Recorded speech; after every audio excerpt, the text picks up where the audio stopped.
দেখবিটা কি ভাববিটা কি, ওই কালো অন্ধকারের থেকে আর ভয় পাবিটা কি?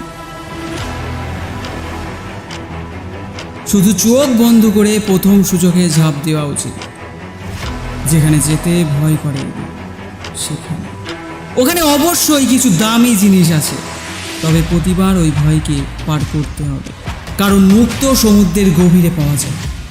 এই শ্বাস অনেকক্ষণ অবধি ধরে রাখতে হবে, আর চোখ তো অন্ধকারে দেখতেও পাবে না। তাই শিকারকে শুকে শিকার করতে হবে। আর পেছনে বসে থাকা যাত্রীর হাতে স্টিয়ারিং থাকে না, তারা কখনো গাড়ি চালানোর জন্য পারমিশনও পায় না। যদি চালাতে হয় গাড়ি তোর গন্তব্যে, তবে তো তোকে জানবাজ খিলাড়ি হতে হবে। আর চেষ্টা তো সেখানে বিফল হয় যেখানে চেষ্টার ওপর দাড়ি টেনে দেওয়া হয়। আর যারা মরতে চায় তাদের তো মৃত্যুটাও ঠিকভাবে কপালে জোটে না। মরবে তো পুরো বিষের বোতল পান করে, আবার বেঁচে যেন হয়ে ওঠা যায়।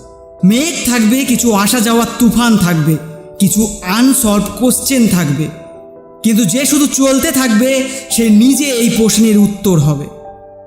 ভাঙুক না যতই তোর স্বপ্ন, আর হোক ফুটো তোর কিসমত, মনে রাখ এই খাদের সব থেকে বড় দড়িটা তোর হাতেই রয়েছে, ওটা যেন না ছুটে যায়।